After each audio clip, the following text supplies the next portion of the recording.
Agora você pode estar se sentindo cansado e desanimado pelas batalhas que enfrentou. E talvez esteja preocupado que essas mesmas batalhas estarão à sua espera pela manhã. Mas permita-me encorajá-lo. Quando você se sentir superado, quando seus problemas parecerem ser um exército marchando em sua direção, faça o que o cego Bartimeu fez em Lucas capítulo 18, versículos 37 e 38, onde a Bíblia diz que disseram a ele que Jesus de Nazaré estava passando. Então ele começou a gritar: Jesus, filho de Davi, tem misericórdia de mim. Faça o que esse homem fez e clame a Jesus. Peça ao Senhor que intervenha quando você se sentir encurralado ou com as costas contra a parede, quando o inimigo parecer tê-lo cercado. Em seguida, abra sua Bíblia em 2 Reis capítulo 6, versículos 17 e 18, e tire força do fato de que, quando o servo de Elias ficou com medo porque eles estavam cercados por seus inimigos, eis o que a Bíblia diz sobre a resposta de Elias. Elias orou: Senhor, abre os olhos dele para que veja. Então o Senhor abriu os olhos do servo, e ele olhou e viu colinas cheias de cavalos e carros de fogo ao redor de Eliseu. Quando os inimigos desceram em direção a ele, Eliseu orou ao Senhor: fere estes homens de cegueira. E assim o Senhor os feriu com cegueira, como Eliseu havia pedido. Então, eu o encorajo a orar para que Deus abra seus olhos, para que você não tenha medo em primeiro lugar. E, em segundo lugar, quando Deus abrir os seus olhos e você começar a ver acerca de proteção ao seu redor, e começar a ver os anjos acampando ao seu redor, você poderá tirar força disso, do fato de que Jesus Cristo está ao seu lado. Quando você se sentir cansado e frustrado, clame em oração, clame em louvor. Só há um Deus que pode lhe dar descanso. Só Jesus pode conduzi-lo a águas tranquilas. Só Jesus Cristo pode renovar a sua força. Portanto, não fique desanimado com o que você está enfrentando. Não se entristeça com os eventos de hoje. Nem se preocupe com o que poderia acontecer amanhã. Em vez disso, clame a Jesus Cristo hoje, nesse momento. Clame ao Deus Todo-Poderoso, aquele que é, que era e que há de vir. Clame ao Deus que comanda milhões de anjos, aquele que fala e cria. Clame àquele que tem as chaves da vida e da morte em suas mãos. Seja qual for a situação que você enfrenta hoje, qualquer que seja a circunstância ou situação, Deus quer que você clame a Ele, porque a sua palavra em Isaías capítulo 65, versículo 24 diz: antes de clamarem, eu responderei. Ainda estarão falando, e eu os ouvirei. Agora, permita-me falar sobre a dúvida por um momento. Cuidado com a dúvida, pois a dúvida é a inimiga da fé. A dúvida só enxergará os obstáculos à sua frente, enquanto a fé enxerga o caminho. A fé acredita que Deus abrirá um caminho, mesmo quando parece que não há saída. A dúvida verá a escuridão, a desesperança, mas a fé verá o dia, verá a luz, verá a esperança. A dúvida o abaterá como pessoa, mas quando você confia em Deus, pode dar um salto de fé. Confiar em Deus dissipa todo o medo. A fé e o medo não podem ocupar sua mente e coração simultaneamente. É impossível. Você terá um ou outro. Eu quero falar com alguém hoje que já enfrentou dúvidas em sua fé, em algum momento, e não há nada de que se envergonhar nisso, porque muitas figuras da história bíblica também enfrentaram dúvidas em sua jornada com Deus. Moisés teve seu momento de dúvida quando questionou sua capacidade de falar em público depois que Deus lhe instruiu a liderar os filhos de Israel para fora do Egito. Abraão é outra pessoa que duvidou de Deus. A Bíblia diz, em Gênesis capítulo 17, versículos 15 ao 17, Deus disse a Abraão a respeito de Sarai, sua esposa: Você não a chamará mais de Sarai.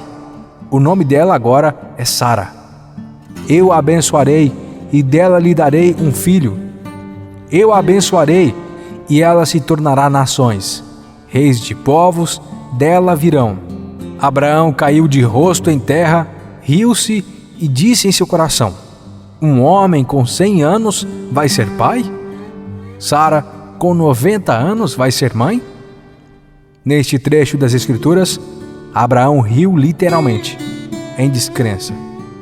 Imagine que Deus lhe diz algo e, porque está tão distante do que você acredita ser possível, você ri.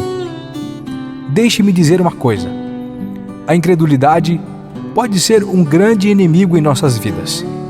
Às vezes, as pessoas estão tão consumidas pelo que está acontecendo em suas vidas e começam a pensar que vivem sob constante ataque espiritual do diabo. Mas gostaria de dizer que, às vezes, nosso maior inimigo não é o diabo, não são os demônios, mas sim nossa incredulidade. Deixe-me mostrar como a incredulidade é perigosamente poderosa. A Bíblia diz em Mateus capítulo 13, versículos 53 a 58. Tendo concluído estas parábolas, Jesus saiu dali e, dirigindo-se à sua cidade natal, ensinava no templo, de modo que ficaram admirados e perguntavam: De onde lhe vem esta sabedoria e estes poderes miraculosos? Não é este o filho do carpinteiro? Não é sua mãe chamada Maria? E não são seus irmãos Tiago, José, Simão e Judas? Não estão todas as suas irmãs conosco? De onde, pois, ele obteve todas essas coisas? E ficaram escandalizados por causa disso. Então Jesus lhes disse: Só em sua cidade natal e em sua própria casa é que um profeta não tem honra. E ele não realizou muitos milagres ali, por causa da incredulidade deles. Medite nisso.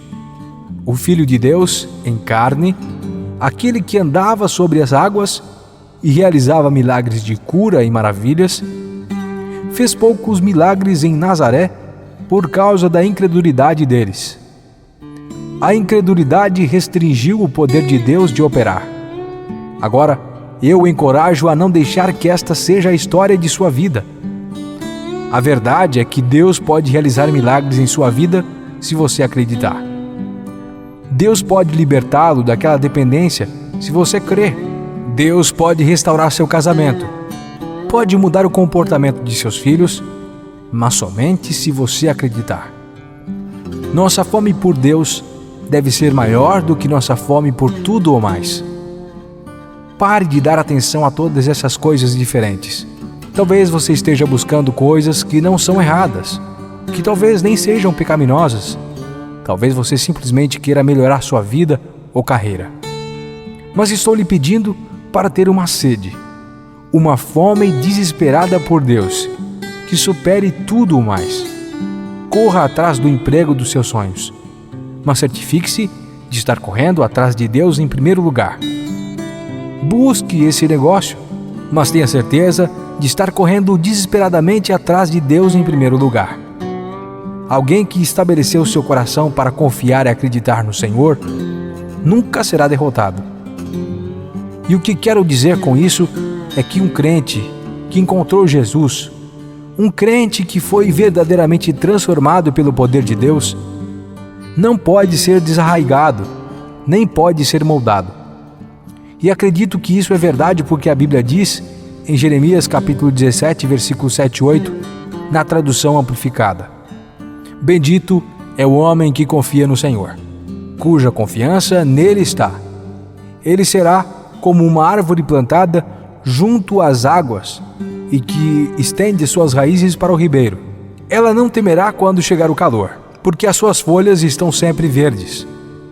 Não ficará ansiosa no ano da seca, nem deixará de dar fruto. Um crente que estabeleceu seu coração para confiar em Jesus está espiritualmente seguro, o que significa que você não está vulnerável a ataques. Isso não significa que você é imune, porque todos enfrentamos ataques do inimigo em algum momento. Mas você não está vulnerável, não está exposto. Deixe-me explicar dessa maneira.